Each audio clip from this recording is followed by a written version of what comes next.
SmartNews.com. We're still our friends of Chansai.com and just got this new SmartQ V5-II that you guys just received. Do you know where you got this from? Actually, we get most of the tablets from China, of course, but we have our good partner, MerryMobiles.com, who we often link to from our videos and whatnot, is a big help in getting and providing these devices and making them available. So a lot of the tablets that you're seeing in your videos that you see with the Shanzai.com people also come from these guys. So big thank you to them, and it's nice to bring more of the Shanzai and Chinese consumer electronic products to your audiences as well. Oh, fantastic! So if you guys are really looking into for buying a tablet from Shenzhen area, take a look at MerryMobiles.com. They have all the different devices and they're shipping globally, I think. International shipping, 1 year support. Okay, fantastic. So support these guys if you're interested in these platforms. Let's take a quick look at the SmartQ V5-II. Some of you might remember the SmartQ V5 that we already reviewed a couple of months ago. You know what the super interesting thing about this device is? It's dual boot. So it's not only booting into Android, it's also booting into Ubuntu Linux. But you know what? We're going to take a look at the Ubuntu Linux installation on here in a separate video. So first of all, I would like to boot up Android. Here we go. And while it's booting up, I give you a quick walk around the system. Oh look, that's a little stylus over here. So I would guess this comes with a resistive touchscreen. You know what, let's keep the stylus out there because I could use it while navigating. There's an SD card reader over here. We have a connector for your PSU, micro USB and HDMI out.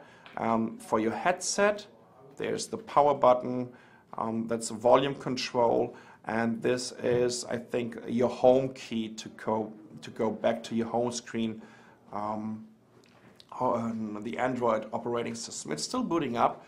This is, I think it's a 4-inch display, 4.3 inch, 800 by 480, and this, the device itself is based on an ARM 11 600 megahertz CPU, but it got overclocked to 720 megahertz.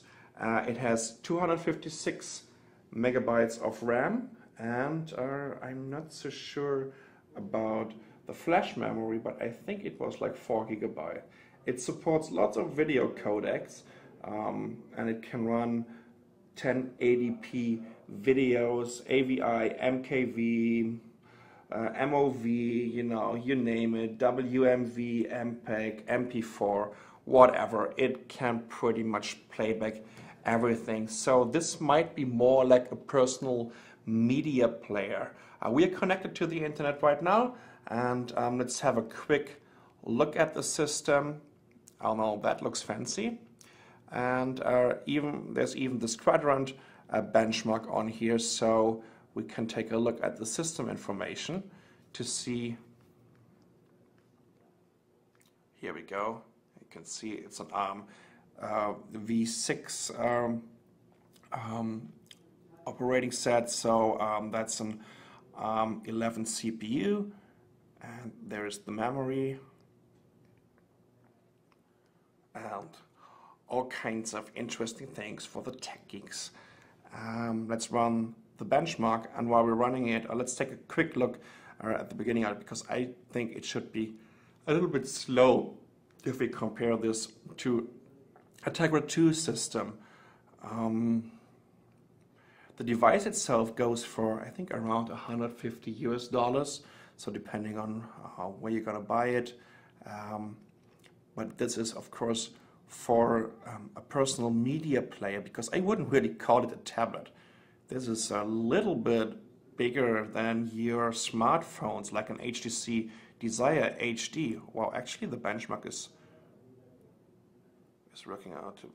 It looks pretty fast how it's going through the whole benchmark procedure, but you can already see that the GPU performance of it is definitely not comparable to an NVIDIA Tegra 2 system. So it's just, you know, when we take a look at the frame rate, it is pretty slow. So I would guess like a result of maybe 700, 800 points Let's see, because this is the last little graphic benchmark. Okay, let's send the benchmark results. Oh my god, 700 or 800 points. I've been really exaggerating.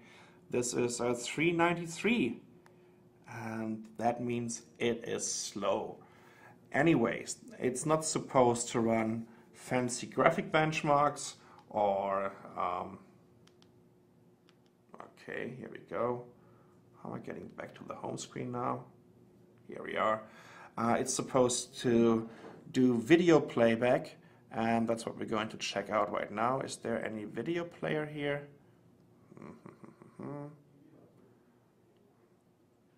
Okay. Well, we could even play Angry Birds. How about this gallery thing? Let's see if they're using the same gallery. Oh, wow. It's looking for some files on an external SD card. So we have no media right now on here. But how about taking a look at the special Christmas edition of Angry Birds that just came out and see how this is performing. So all I can tell you right now is, because I don't have, well, actually I do have an SD card with some video files. Problem is, I don't have the converter to get the micro SD card into this device right now. Just trust me, it can do 1080p video playback, and it can definitely also play Angry Birds. Here we go. Yeehaw!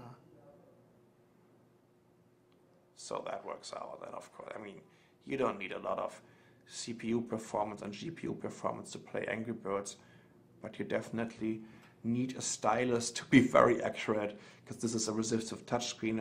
Resolution is 840 by 480, or 800 by 480, sorry about that. Okay, let's go back to our home screen, and so it's way easier to navigate with the stylus right now. As you can see over here, we have also some pre-installed Google applications, Gmail, Google Talk, and oops, no, I just started the UC browser, whatever that is. I just have no clue what the UC browser does. So let's go back. You know what, that looks like an app store or something. Okay, just to prove that I'm so good in Chinese. Anyways, yeah, first impression of the SmartQ V5-II. If you're looking for a very, very cheap PMP, take a look at this one over here, because I think it's, in terms of form factor, a pretty interesting device, even though that I'm doubting it will be competitive if you're comparing this to the new Arcos 4-inch and 3-inch systems, because they are cheaper and they have way more performance due to their ARM Cortex A8 platform. This is the SmartQ V5-II, and I'm Sascha von netbooknews.com. Thanks for watching.